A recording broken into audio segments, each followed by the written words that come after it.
चुनाव प्रचार तेज हो चुका है और हमारे साथ हैं संजय कुमार तिवारी, निर्दल प्रत्याशी हैं और थोड़ा सा बात कर रहे हैं कि किस तरीके से चुनाव प्रचार कर रहे हैं, किस तरीके से जन समर्थन इनको मिल रहा है और ख़ासकर इनका एक विशेष चीज़ पे काम फोकस भी कर रहे हैं, शिक्षा को लेकर।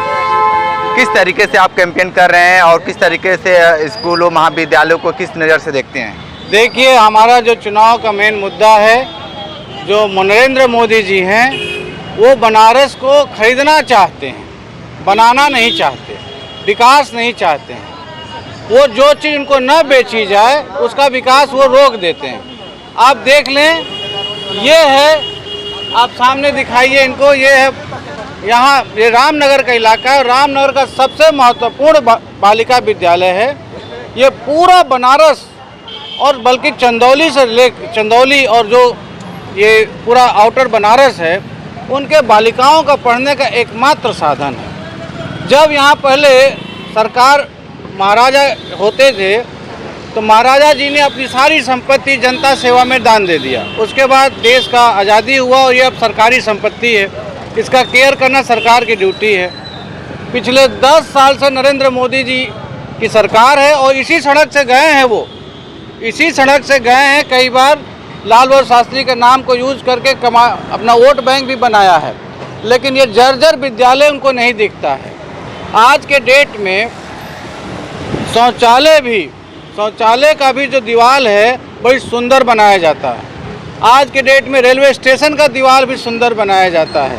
आज के डेट में हर जगह एक ऐसा क्रिएट किया जाता है कि जो प्राइमा फेसी दिखे, सुंदर दिखे। लेकिन मालूम नहीं नरेंद्र मोदी जी को विद्या की ज्ञान देने वाली संस्थाएं क्यों नहीं सुंदर देखने चाहिए, ऐसा समझ पाते हैं? क्यों उसके लिए खर्चा नहीं करना चाहते हैं? क्यों उसकी जर्जर अवस्था, जो कभी भी किसी, आप दिखाइए उधर, जो कभी भी पत्थर गिर सकता है, किसी को चोट लग सकता है, लेकिन उसके रिनोवेशन के लिए कोई बजट एलोकेट नहीं कर रहे हैं, अपने पीएम निधि से भी नहीं कर रहे हैं। ये साफ दर्शाता है कि ये चाहते हैं कि यहाँ की शिक्षा प्रणाली प्राइवेट हाथों में जाए, प्राइवेटाइज करें और सरकारी स्कूलें बंद हो जाएं। गरीब बच्चे और जो मिडिल क्लास बच्चे, जो क्वालिटेटिव बच्चे, मेरिटोरियस जो नॉर्मल घर के होते हैं, वो शिक्षा न ले पाएँ, उनको अच्छी शिक्षा न मिले।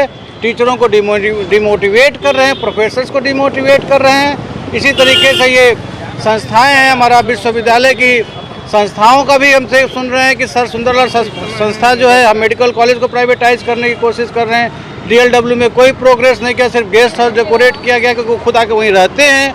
बाकी वहाँ कोई अच्छा काम नहीं हुआ है, कोई नया सेंटर्स, मैन्युफैक्चरिंग सेंटर नहीं बनाया गया है। उसी तरीके से संपूर्णानंद विश्वविद्यालय में ज़मीन जो है प्राइवेट को बेच दे रहे हैं। विद्यापीठ को बढ़ाने के बजाय उसको ख़त्म करने के लिए ऊपर से रोपवे बना रहे हैं। इस तरह से मेरे भाइयों, ये रामनगर का किला है सामने, किले की स्थिति भी बहुत ख़राब है। इन्हें अच्छी तरह से पता है कि सारे महाराजा जो राजा हैं, उनकी संपत्ति सरकार की देख रेख में हो रही है। सरकार जो है उनको ले चुकी है, तो उनके पास अब कोई रिसोर्सेज तो है नहीं चलाने के लिए।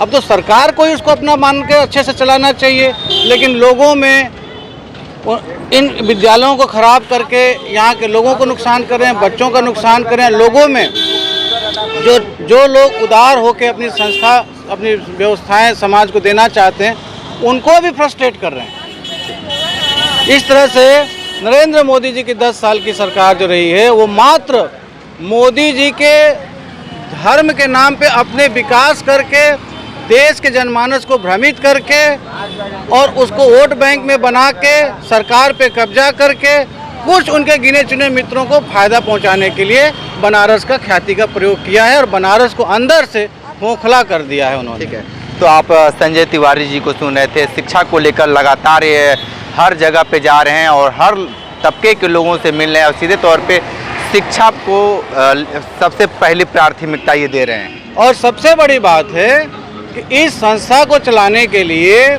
सरकार को सब्सिडी देना चाहिए, ताकि बालिकाओं का जो फीस लगता है वो रिम्बर्स हो जाए या फ्री में हो।